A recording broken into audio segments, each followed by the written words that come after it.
नमस्कार दोस्तों, स्वागत है आपका मेरे चैनल गोविंद गोपाल में। फिर से एक बार दोस्तों इस वीडियो में बात करने आए हैं कल के ऑडियो के बारे में जो उमा देवी जी का था। कल उमा देवी जी ने एक ऑडियो जारी किया था अपने सभी भाइयों को रक्षाबंधन के पर्व पर, और उसमें उन्होंने सलाह भी दी थी और एक चेतावनी भी दी थी सभी ऐसे भाइयों को जो शिक्षा मित्रों का काम सही तरीके से नहीं कर रहे हैं, और या फिर अब तक जो नहीं किया है उनके अंदर, उनके ऑडियो में उनकी गुस्सा साफ नज़र आ रही थी। इतने वर्षों से शिक्षा मित्रों के लिए कुछ नहीं करा पाना भी उनके अंदर उस गुस्से का कारण था।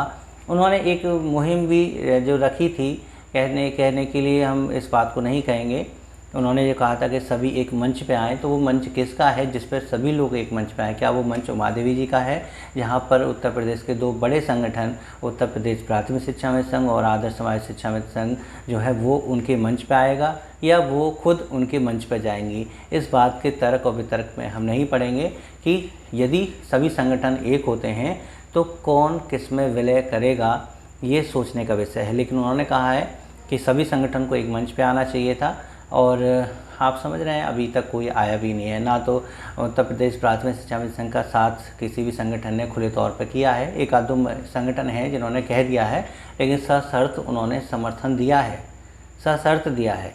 लेकिन जो बड़े संगठन हैं उनका समर्थन अभी नहीं मिला है। तो कुल मिला के उत्तर प्रदेश प्राथमिक शिक्षा मित्र संघ यानी शिव कुमार शुक्ला जी अपने 5 सितंबर के धरने के लिए पूरी तरह से तैयार हैं, चाहे संगठन उनका साथ कोई दे या ना दे। उन्होंने 5 तारीख तय कर दी है। इसके लिए अपने जिलाध्यक्षों को और जिलाध्यक्षों ने अपने ब्लॉक अध्यक्षों को निर्देश दे दिए हैं, वो अपनी व्यवस्था कर रहे हैं। कुछ पैसे वैसे इकट्ठे कर रहे हैं बस के किराए वगैरह के लिए, वो बात अलग है। लेकिन इसी बस के किराए के लिए पैसे इकट्ठे करने को उमा देवी जी ने दलाली बताया है, और इसके लिए खिलाफ कहा है कि अगर आप ऐसा करते हैं तो आप शिक्षा मित्र उनकी शिकायत कर सकते हैं। लेकिन व्यवस्था है, खुद की व्यवस्था है, कैसे करना है आपकी खुद की लड़ाई है। आप बस के किराए से जाएंगे या खुद जाएंगे, ट्रेन से जाएंगे, जो भी जाएंगे अपनी व्यवस्था सभी आम शिक्षा मित्र कर ही रहे हैं। जिसकी जो इच्छा होगी वो उसी तरीके से जाएगा, लेकिन खुद की लड़ाई में खुद ही तैयारी करनी है चलने की। उमा देवी जी ने यही कहा है कि किसी भी बहन को, भाई को पैसे देने की आवश्यकता नहीं है, वो अपनी ज़रूरत का सामान लेकर लखनऊ के मैदान में कूद पड़े, मैं उनके साथ हूँ, और 27 अगस्त से अनवरत इस धरने में शामिल रहूँगी जब तक उनकी बात नहीं मानी जाएगी। यही शिव कुमार शुक्ला जी ने संदेश जारी करके उनके इस बयान पर, उनके इस ऑडियो पर टिप्पणी की है, जवाब दिया है कि ये क्या तरीका है। जब 5 सितंबर का धरना पहले से तय है तो उससे कुछ दिन पहले एक विशाल धरना आम शिक्षा मित्रों का लखनऊ में लगाने का, शिक्षा मित्रों की एकता को खंडित करने का आरोप उन्होंने उन पर लगाया है।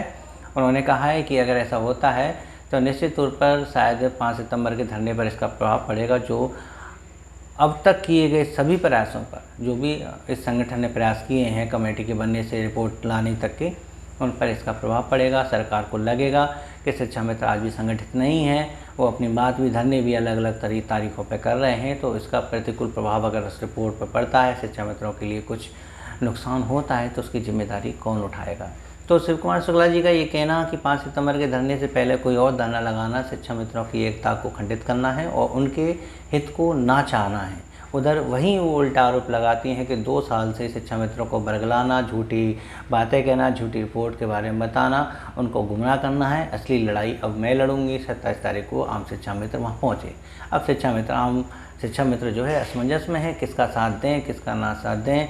आप वैसे कमेंट करके नीचे बता सकते हैं। जितने ज़्यादा व्यूज़ होंगे, जितने ज़्यादा आपके कमेंट होंगे, उससे एक आइडिया लगेगा कि आप उमा देवी जी के साथ हैं या शिव कुमार शुक्ला जी के साथ हैं। आप 27 अगस्त को लखनऊ जाना चाहेंगे या फिर 5 सितंबर को जाना चाहेंगे। सबके अपने अपने रीजन हैं। उन्होंने कहा कि मैं 27 को ही लगाऊंगी, 5 सितंबर को नहीं लगा सकती, क्योंकि मैं सरकार को रिटर्न में दे चुकी हूँ कि मैं कुछ खास तारीखों पर 2 अक्टूबर, 26 जनवरी, 15 अगस्त, 5 सितंबर इनको जो है धरना लखनऊ में नहीं लगाऊंगी। तो इसलिए उन्होंने ये तारीख नहीं रखी है। एक नेतृत्वकर्ता के तौर पर आप मजबूत नेता हैं और आप चाहती हैं कि मैं सरकार की लड़ाई लड़ूं, तो तारीख आपने जो है 27 अगस्त रखी है। 27 अगस्त को शिक्षा मित्र वहाँ पहुँचेगा या नहीं पहुँचेगा, या कितना शिक्षा मित्र पहुँचेगा, ये धीरे धीरे जो है सभी को आभास होने लगेगा।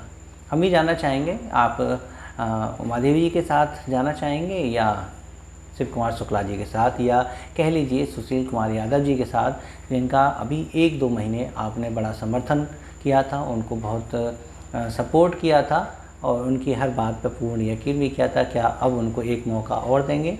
जो यही कहते थे कि ये संगठन सिर्फ वार्ता कर रहा है, रिपोर्ट बना रहा है, रिपोर्ट की तैयारी कर रहा है, कभी सरकार से दो हाथ क्यों नहीं करता, आंदोलन क्यों नहीं करता, और आज जब उसने आंदोलन रखा है तो उसी आंदोलन को कमज़ोर किया जा रहा है, या फिर कह लीजिए कि उस आंदोलन में कहीं ना कहीं एक अखंडता, जो कहते हैं धरने को असफल करने के प्रयास, या कह लीजिए शिक्षा मित्रों की एकता को तोड़ने का प्रयास शायद यहाँ किया जा रहा है। ये आरोप शिव कुमार शुक्ला जी लगा रहे हैं, हम कुछ नहीं कह रहे। हमारा कहने का मतलब बस इतना है कि हम बस आपसे इतना जानना चाहेंगे कि आप किसके साथ हैं, उमा देवी के साथ हैं या शिव कुमार शुक्ला जी के साथ हैं।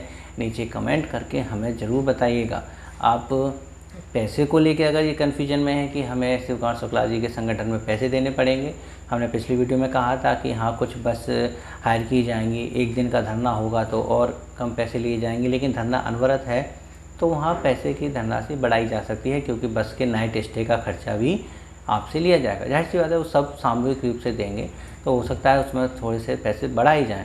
और एक जाते जाते एक अपडेट है 69,000 शिक्षक भर्ती को लेके कि 69,000 शिक्षक भर्ती को लेके भले ही सरकार सुप्रीम कोर्ट नहीं जा रही है, लेकिन बीएड अभ्यर्थी इसको लेके सुप्रीम कोर्ट जा सकते हैं। सुप्रीम कोर्ट में ये केस जा सकता है और शायद वहाँ से इसको स्टे मिल जाए और ये भर्ती जो है रद्द ना हो, यानी चयन सूची अभी ना बने। लेकिन इसको सुप्रीम कोर्ट जाने में भी दिक्कत है और काफ़ी सावधानी रखनी पड़ेगी। बीएड मैटर में ये भी बताते हैं कि शायद ऐसा ना हो कि ये केस जब सुप्रीम कोर्ट जाए और 69,000 भर्ती के मैटर में सुनवाई हो तो 69,000 में जो बीएड लोग शामिल हैं, जो बीएड नौकरी कर रहे हैं, कहीं उन पर वो पुराने प्रभाव का, पुराने ऑर्डर का असर ना पड़े और उनकी पूरी की पूरी नौकरी पर खतरा ना आ जाए कि अब नई चयन सूची बन रही है तो बीएड वालों को शामिल करना है या नहीं करना है। वैसे मोस्टली हमें ऐसा नहीं लगता है, क्योंकि जब उसमें जो विज्ञप्ति है वो जब जारी हुई है वो सुप्रीम कोर्ट के आदेश से पहले की है, तो यहाँ बीएड वाले सेफ होंगे, लेकिन फिर भी वो कोर्ट जा रहे हैं। दूसरा है कि उन्हें अपनी लड़ाई एक सीनियर हाई वकील से करनी है, तो एक टीम बना रखी है उन्होंने, सहयोग राशि ले रहे हैं और वकील हायर करके वो सुप्रीम कोर्ट जाने की तैयारी कर रहे हैं। 69,000 शिक्षक भर्ती में शायद वो स्टे लाने का प्रयास करेंगे। कोर्ट की लड़ाई बड़ी लंबी चलती हैं। अब ये 69,000 शिक्षक भर्ती का जो मैटर है वो जल्दी ही सॉल्व हो जाएगा सरकार के सहयोग से, यानी 3 महीने में लिस्ट बन जाएगी या फिर सुप्रीम कोर्ट से स्टे मिल जाएगी, आगे वक्त बताएगा। फिलहाल अब यही अपडेट थी कि बीएड लीगल टीम के द्वारा ये सुप्रीम कोर्ट में स्टे लेने का प्रयास किया जाएगा। तो यही अपडेट थी, बेसिक शिक्षा और शिक्षा में से जुड़े अपडेट हैं। और अगर आपको ये वीडियो अच्छी लगी तो प्लीज़ लाइक कीजिएगा, शेयर कीजिएगा, चैनल पर नए हैं तो चैनल को सब्सक्राइब कर लीजिएगा। और उमा देवी और शिव कुमार शुक्ला जी के समर्थन में हैं, आप किसके समर्थन में हैं, इसके लिए अपने और दोस्तों को शेयर करें ताकि उनके भी विचार हम जान सकें, वो भी कमेंट करके बता सकें कि आप 27 अगस्त को लखनऊ जा रहे हैं या 5 सितंबर को। चलिए मिलते हैं आपसे अगली वीडियो में ऐसी कुछ अपडेट के साथ, तब तक के लिए नमस्कार, जय हिंद।